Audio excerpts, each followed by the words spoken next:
Pada dekade 1980-an, Perang Dingin antara Amerika dan Uni Soviet mulai mereda, tetapi masih merupakan sesuatu yang real.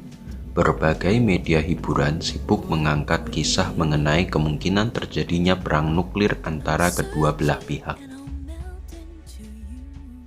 Dari dunia komik ada Watchmen karya Alan Moore. Lantas dari dunia film, Rocky IV saja ikut-ikutan mencoba mengangkat topik ini. Diakhiri dengan pidato si petinju yang berusaha mendamaikan kedua negara.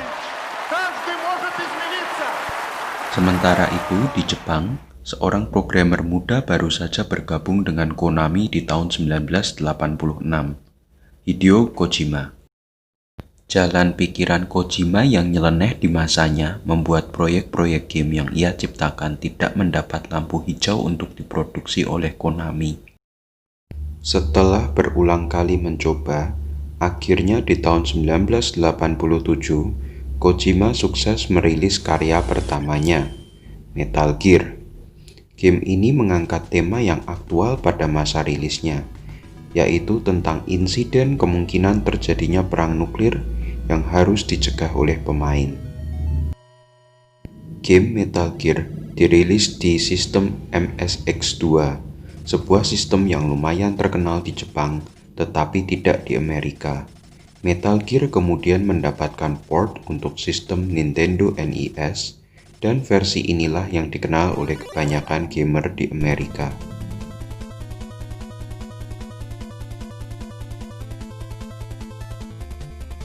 Walaupun dianggap sebagai versi yang lebih inferior ketimbang versi MSX2-nya, titel Metal Gear di Nintendo NES masih terjual laris manis di pasar Amerika. Bagaimanapun, franchise Metal Gear baru benar-benar meledak dalam popularitas, memasuki entry resmi ketiganya, Metal Gear Solid. Game yang dirilis di konsol PlayStation di tahun 1998 dianggap sebagai sebuah game yang mind-blowing pada zamannya karena menghadirkan narasi cerita yang kompleks untuk media video game. Baik gamer maupun reviewer dibuat tambah terkejut dengan kehadiran elemen gameplay kreatif yang makin membedakan Metal Gear Solid dari game-game lain yang ada di pasaran saat itu.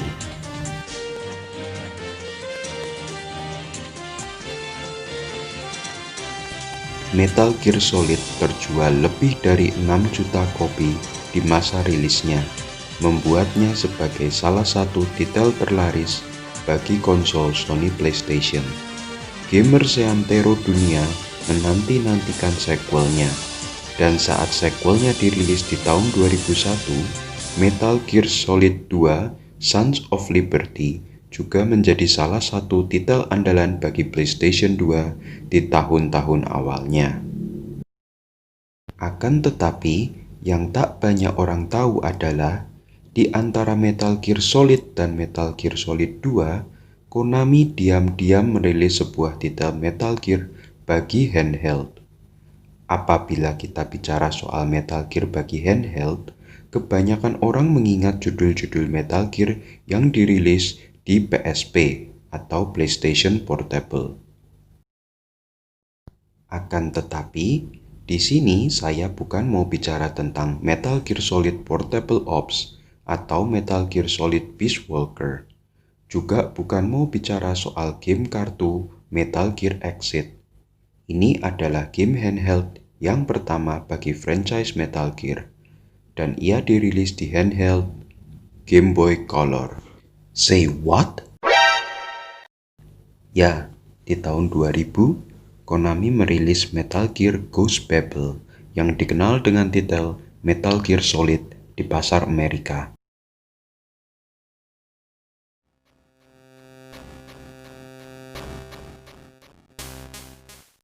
Saat Metal Gear Solid mendapatkan kesuksesan yang luar biasa, Konami cabang Eropa meminta Konami Pusat untuk menciptakan sebuah game Metal Gear Solid untuk pasar handheld.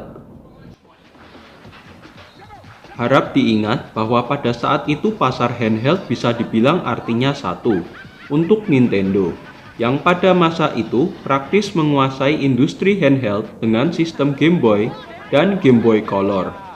Pasar konsol boleh dikuasai Sony dengan PlayStation-nya, tapi industri handheld seutuhnya masih dikuasai oleh Nintendo. Apalagi dengan meledaknya popularitas Pokemon di seluruh dunia. Merilis sebuah game Metal Gear Solid untuk handheld jelas merupakan tantangan yang besar. Bagaimana caranya untuk mentranslasikan mekanisme Metal Gear Solid yang kompleks seperti ini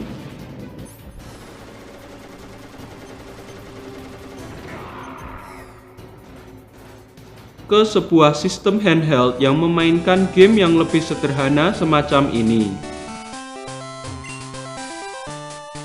Tambahan lagi, Hideo Kojima, sang kreator dari seri Metal Gear Solid, pun tak bisa meluangkan waktu untuk memimpin proyek ini.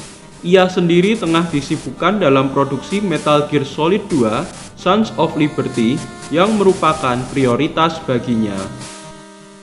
Maka, Kojima hanya duduk sebagai produser untuk proyek Metal Gear Handheld, dan tanggung jawab sutradara proyek ini jatuh ke tangan Shinta Nojiri.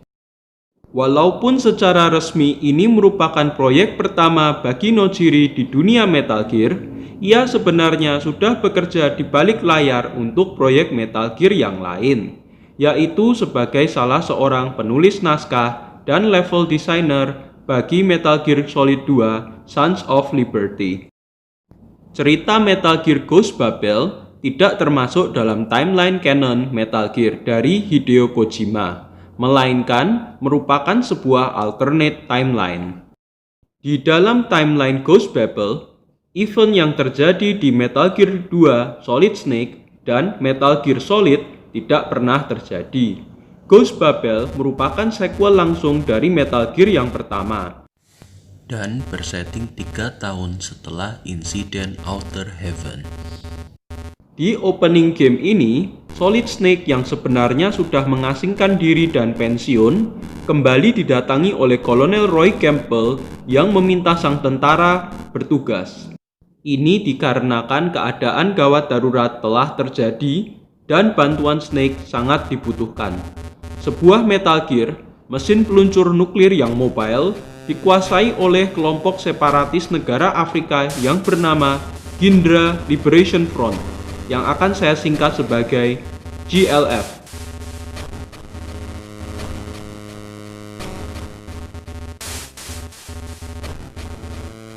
Pemimpin mereka yang karismatik, seorang yang dipanggil The General, telah mendapatkan bantuan dari grup mercenary Black Chamber, satuan mercenary yang disebut sebagai pengganti dari Foxhound, mantan dari unit kesatuan Solid Snake.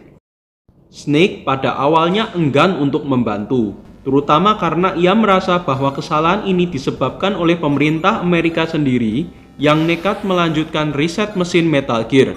Padahal, Snake sudah pernah menghancurkan Metal Gear di dalam game yang pertama.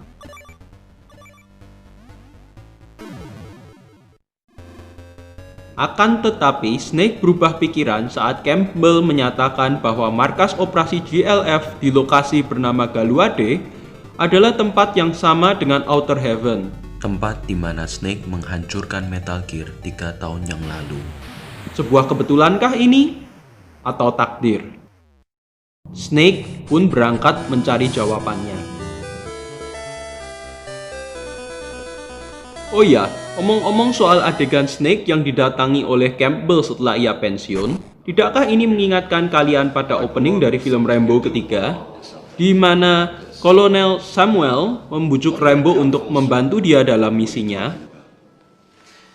You said that your war is over. Tentu saja Ghost Babel tidak bisa meniru grafis 3D dari Metal Gear Solid, sehingga game ini meniru perspektif top-down dari game Metal Gear 2 Solid Snake. Akan tetapi, game ini juga mampu menambahkan elemen-elemen khas dari Metal Gear Solid ke dalam gamenya. Sebagai contoh adalah fitur codec yang memungkinkan Snake untuk mengontak para rekannya, baik untuk memberikan pengarahan tentang misinya, informasi mengenai musuh, dan daerah yang akan dikunjungi Snake, sampai menyimpan progres permainan. Elemen-elemen khas Metal Gear seperti melacak inframerah dengan asap, memakai masker gas di ruangan yang beracun,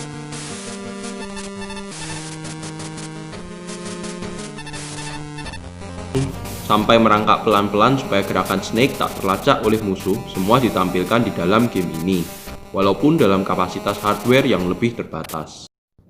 Daerah yang dieksplorasi oleh Snake dalam petualangannya pun cukup bervariasi. Snake akan memulai perjalanannya dari hutan di dekat Galuade, sebelum masuk ke dalam markas dari GLF dan mengecek setiap bangunan serta ruangan yang ada untuk menyelesaikan misi-misinya. Pada awal game, Snake tidak mendapatkan bekal senjata apapun, tetapi di dalam base GLF, ia akan mendapatkan berbagai ragam senjata yang bisa ia gunakan. Snake juga akan mendapatkan beberapa jenis item yang bisa ia pakai untuk mempermudah misinya. Gameplay yang cukup dalam serta kompleks di Ghost Babel tentu harus diapresiasi, bila diingat bahwa ini semua dilakukan oleh Konami di handheld Game Boy Color.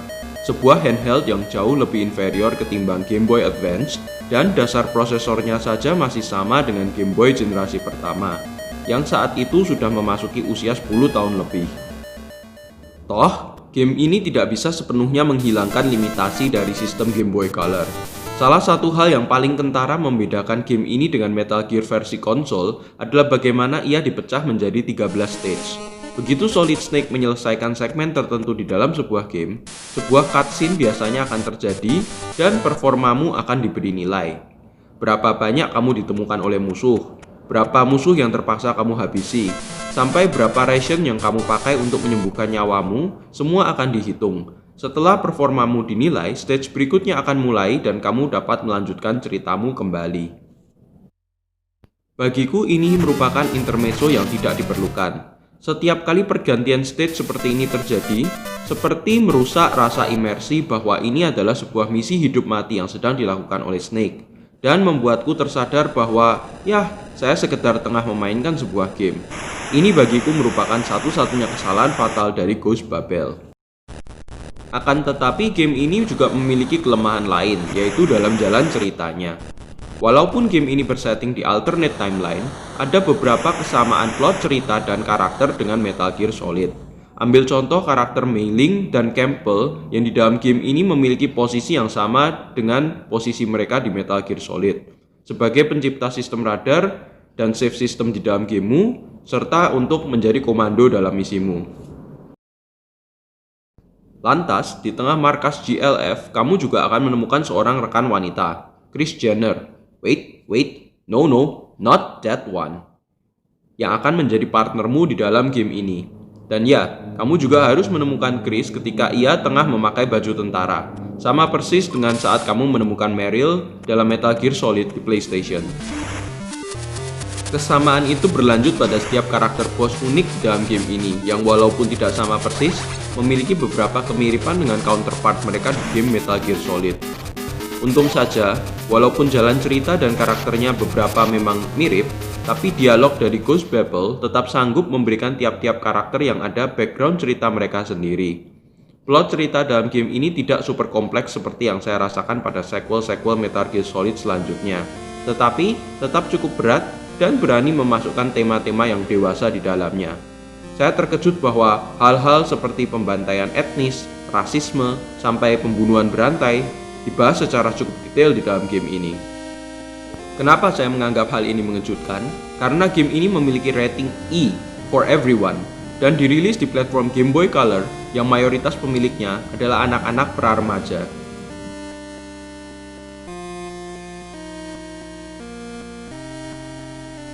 Di luar game utamanya, Ghost Babel masih menawarkan replayability yang tinggi bagi para gamer karena ia memiliki dua mode permainan bonus lainnya. Bonus pertama adalah VR Training, yang adalah permainan simulasi Snake yang harus bisa menyelesaikan misi mini di ruangan virtual. Kendati kebanyakan skenarionya diangkat dari skenario VR di Metal Gear Solid, saya terkagum-kagum melihat mereka bisa memasukkan sampai hampir 100 misi VR di dalam cartridge mungil Game Boy Color.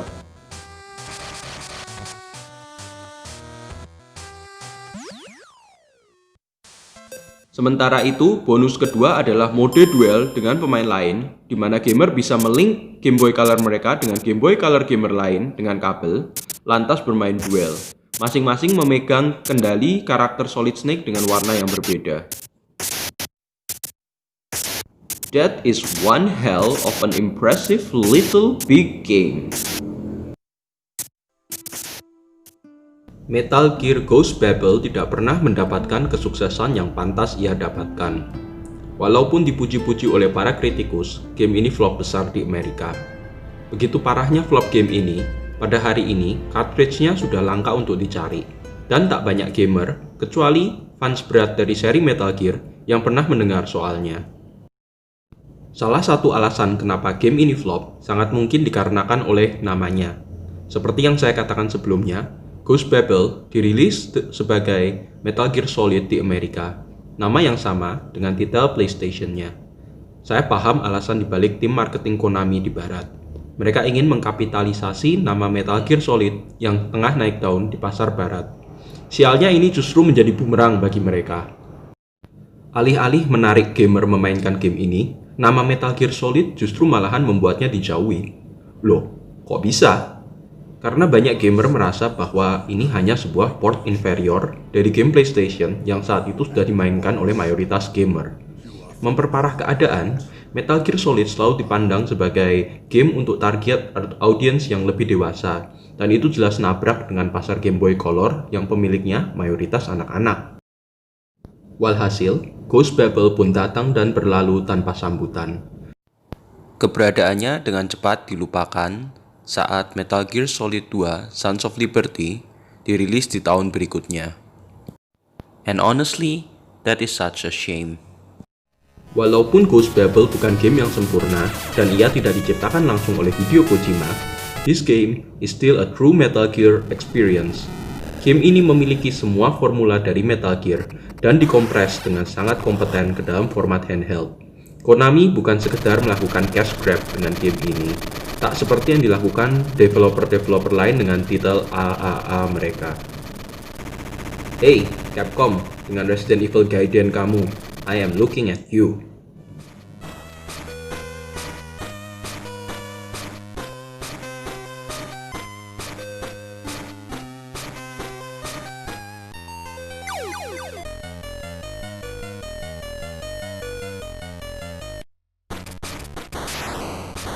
Saya percaya bahwa Hideo Kojima sendiri bangga dengan proyek ini. Dan karena itulah, ia kemudian terus membuat berbagai game Metal Gear untuk platform handheld. Omong-omong soal director dari game ini, Shinta Nojiri, walaupun game ini tidak sukses, ia tetap diberi kesempatan untuk mendesain game-game Metal Gear yang lain. Dan ia menghasilkan trilogi Metal Gear Exit. Lagi-lagi Metal Gear handheld yang tidak sukses secara finansial, tetapi memiliki cult following-nya sendiri. Nojiri juga tetap lanjut membantu menuliskan naskah untuk Metal Gear Solid 3 dan 4 di seri utamanya. At the end of the day, saya tahu banyak gamer mungkin memandang sebelah mata Ghost Babel. Kualitas grafis maupun audio game ini jelas tidak sebanding dengan Ground Zeroes atau The Phantom Pain. But I assure you that this is still a great game in its own rights. Mainkan dan buktikan sendiri. Skorku untuknya 8.